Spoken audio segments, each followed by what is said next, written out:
Imagine walking through a temple where daylight can't reach. The air feels colder, the corridors narrow, and every step echoes like you're trespassing into another century. You pass reliefs of gods, symbols, rituals, and then you see it, a long glass bulb shape, a cable-like base, and inside it, a serpent that looks almost like a filament. But here's the problem. If this were real technology, we'd expect wires, tools, and repeated depictions everywhere. We don't. So here's the question. Did ancient Egypt carve an electric light bulb into stone? Or are we watching our modern brain misread a sacred symbol? Because this single set of carvings, nicknamed the Dendera light, has fueled debate for decades. And once you see it, you can't unsee it. If you're ready, let's dive into the depths of this mystery together. To uncover the truths hidden in the dark, welcome to the discovery of mystery.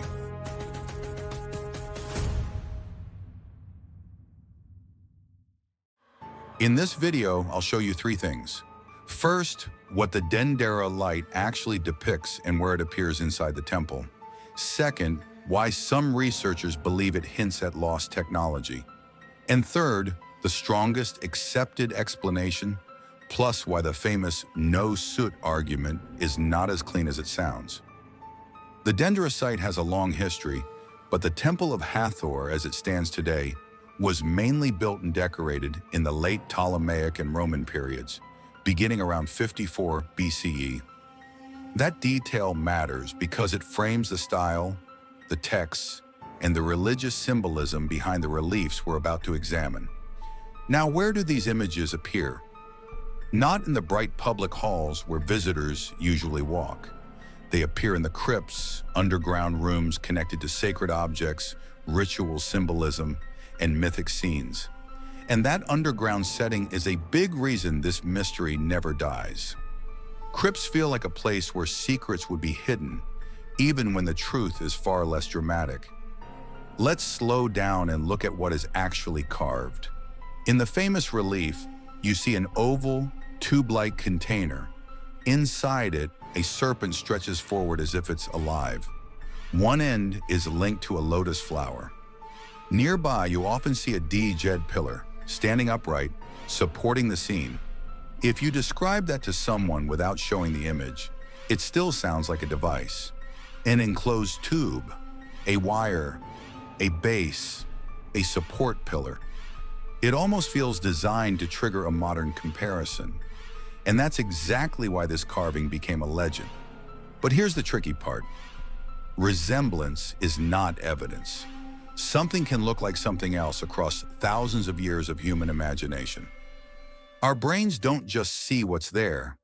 They interpret, they complete the picture, and sometimes they complete it using the most familiar objects of our own time. Think about it like this. If you showed a person from thousands of years ago a flashlight, they might call it a magical staff. If you showed them a phone, they might call it a speaking stone. We interpret the unknown using the closest thing we already understand. And we do the same thing in reverse. We see an ancient symbol, and our brain says, that's a light bulb. So the real question becomes this: is the similarity accidental, or is it a coded blueprint for technology? Supporters of the ancient lamp idea argue that it is not random symbolism. They suggest the snake could represent a filament, the djed pillar could act like an insulator, and the entire form resembles a lamp device. Some go further and claim the Egyptians used an electrical system and that the knowledge was later lost or deliberately hidden.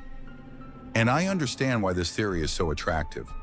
Because if it were true, it would mean history isn't just incomplete. It would mean the ancient world had a level of technical mastery we don't officially recognize. But then the hard question hits. If this is electricity, where's the rest of the system? If this was a practical technology, we would expect physical traces. We would expect repeated depictions across other major sites. We would expect tools or components, wiring, sockets, copper fittings, insulation materials, or something that clearly points to electricity as a real-world system used widely. But in the accepted archaeological record, that kind of infrastructure is not there. And that doesn't automatically erase every mystery, it simply raises the bar. Extraordinary claims need more than a single image that happens to look modern. Here is another point people often skip. These reliefs are not engineering diagrams. They are temple art. They are not instructions, and they are not labeled as a blueprint for building a device. They are religious scenes designed to carry meaning inside a mythic framework. There is also a detail that keeps the mystery alive. There isn't just one bulb. There are multiple related reliefs with similar elements. That repetition creates the feeling of intention, because repetition feels deliberate, but repetition is also normal in religion. Symbols repeat constantly in sacred art. So why does this debate survive so strongly even without hardware? Because of one argument that sounds devastating when you first hear it: the soot problem. The claim goes like this. Ancient Egypt has countless underground chambers covered in detailed art. If people illuminated these spaces with torches, the walls should be covered in soot. But since many chambers look relatively clean, the argument says they must have used a cleaner light source, and some people leap from that to advanced lighting. At first glance, it sounds convincing. It sounds like a simple forensic test. Clean walls equals clean light. But the counterpoint is less dramatic and more realistic. First, not all ancient lighting was a smoky torch. Oil lamps exist, and with the right fuel, wick quality, and airflow, they can burn much cleaner than people imagine. Second, soot is not consistent everywhere. Some places do show dark staining. Other surfaces may have been cleaned, restored, repainted, or affected by different ventilation over centuries. And third, even if soot is minimal in one chamber, that does not prove electricity. It only proves that whatever method was used, smoke was managed better than we expect. So the soot argument is not a smoking gun, it is a question mark. Now let's return to the carving itself, because this is where the accepted interpretation becomes powerful. Egyptologists generally read these scenes through religion and myth, not technology. The serpent is not treated as a wire.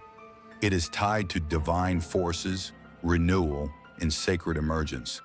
The lotus is not decoration. It is a classic Egyptian symbol of creation, the idea of something being born from primordial waters. The djed pillar is a well-known symbol of stability, linked to themes of continuity, strength, and order.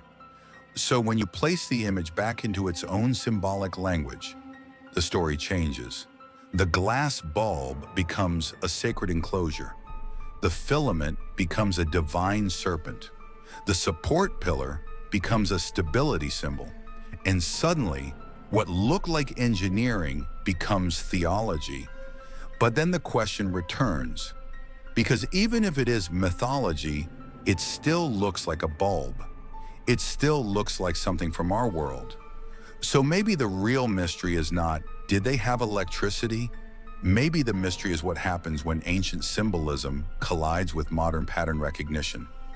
When a culture creates images meant to feel alive and powerful, and we translate that power into technology because technology is our sacred language. And that is why the Dendera light debate is so addictive.